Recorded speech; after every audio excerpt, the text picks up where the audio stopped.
Yes, friends. Now, I made a few changes and I want to show them to you. You can also make these changes. The part I changed is just making the carpet a shaggy carpet. You were already doing it from this part. Let me show you with the dropper tool.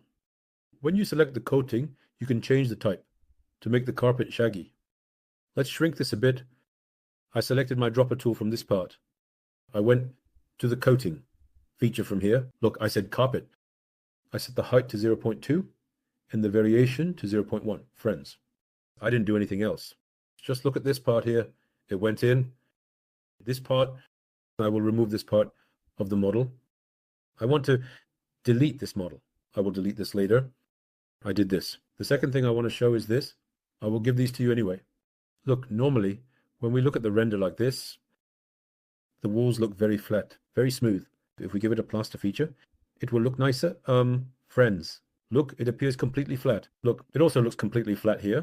Now to do this, we have a feature like this. We have the bump map feature. We have the normal map feature. To do that, I select this command. In other words, I select the color of the texture. My color remains the same. I will just load this map from the normal map into the bump map section. Look, let me show you the demonstration. Look, do you see the walls are bumpy? When I use this coating, that is, when I use it in the bump map, the color will remain the same, but there will be such an effect in the normal map. Look, this creates a very nice effect. Look, as you can see. Do you see? The plaster effect on the walls, the bumpy plaster effect.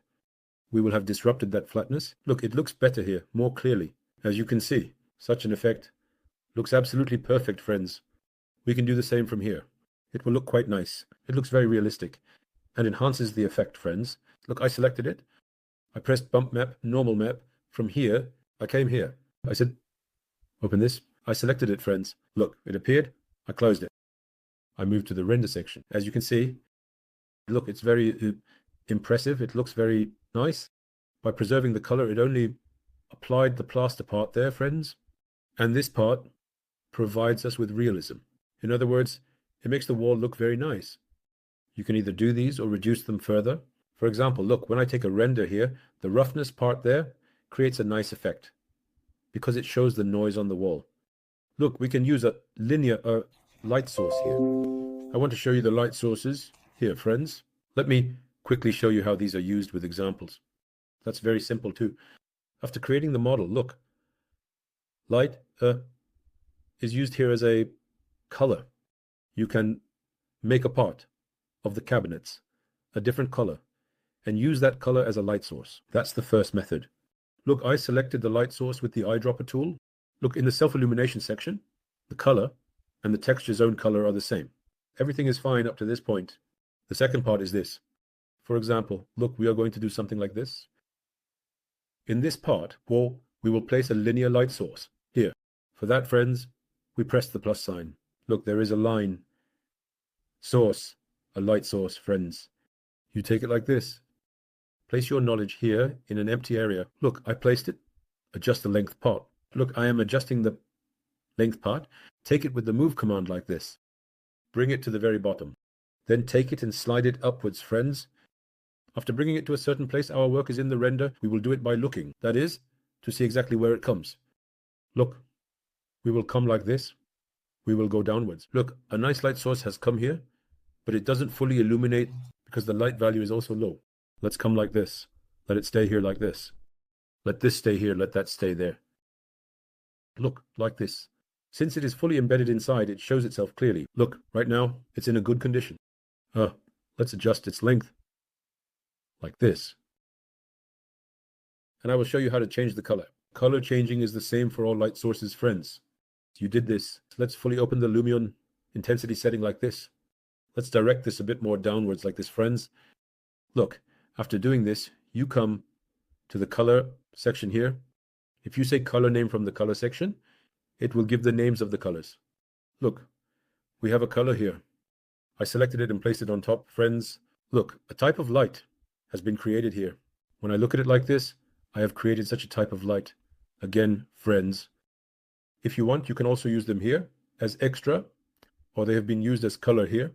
You can take this and use it behind the TV, but less in different colors. Let's reduce the light intensity a bit, friends. We did it like this.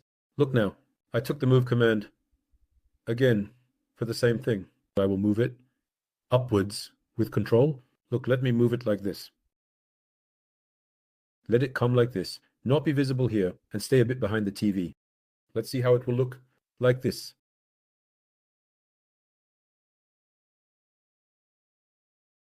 It should appear behind the eye, but it didn't. Let's check again. I think the position is wrong. Yes, I guess it didn't copy. Let's redo it. Let it appear here like this. I'm duplicating this with the move command, friends. Look, like this. I'll do it like this. Yes.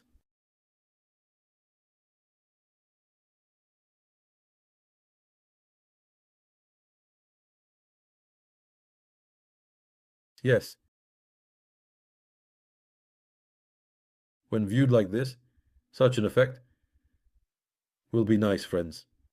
The light effect below appears a bit too much. Since it's in the back, its effect is not too much. But it appears a bit too much here. Let's do it like this for its effect. You double-click this. Intensity. Oh, sorry, we did this part wrong, friends. Look, you'll do it from the top. The length part below is like this. Look at this. Works fine. Look, friends. As you can see, such a light intensity looks quite nice. We can use it here if you want. Look, it's a bit dark here. We can also use it above in a LED form. We can use it here as well. In order to maintain the balance there, let's get to work. Like this, friends.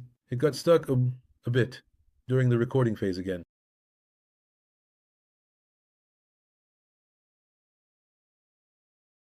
By raising this part up again, we can create a nice ambiance there. There's no harm in using plenty of lights, but use them effectively. So, using them effectively means the light settings should be subtle, friends. In other words, it should be little by little. You need to use a little bit in all of them. Using too much light can ruin the ambience inside. So look, here, it would be better if we raised it a bit more. Let's do it like this. To see the effect, yes, this is the kind of effect I wanted. I would like to say that it's a nice effect, yeah, for making this part visible, friends. If you want, you can also leave it upwards. Let's do it like this. Look like this.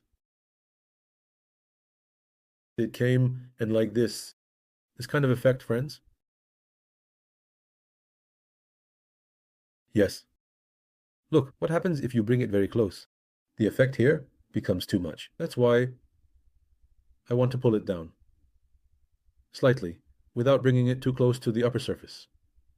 Just without touching right here. So, by moving it centimeter by centimeter, you can prevent the explosion of the effect there, right here. This kind of effect, friends. So, when we take a render like this, as you can see, it creates a nice image, as if there are LEDs in the background. Regarding glass, there's a situation like this, friends. There's the topic of glass. There's the topic of glass and mirrors. I want to show you the topic of mirrors. Regarding the mirror, look, when I select the mirror, friends, and go to the settings section, there's a situation like this. The roughness is at its brightest. So, when you select this value, normally the value should be white, but here a different color has been chosen. It doesn't matter if it's this color or white. When you take the roughness value here to the far left and the metallic to the far right, meaning when you set it to 100% with the roughness value on the far left and the color white, you automatically achieve a mirror effect. Friends, it's very simple. Roughness on the left, metallic on the right, it directly reflects as a mirror. Look, the light sources here, friends, are also present here. I even mentioned at the beginning that I would show you, look, inside there are LEDs. A light source has been created. We made these with metal here. Look, I will turn like this. Look, my light source is here inside. These are the friends, my light sources. By placing these inside, you need to estimate where the light source is by also checking the render. That is, if it's exactly inside the model, it won't show. It needs to be slightly outside the model, like it is here. So my aim here is for it to remain outside the model. Look right next to the model. Do you see it next to and outside? Right next to it like this.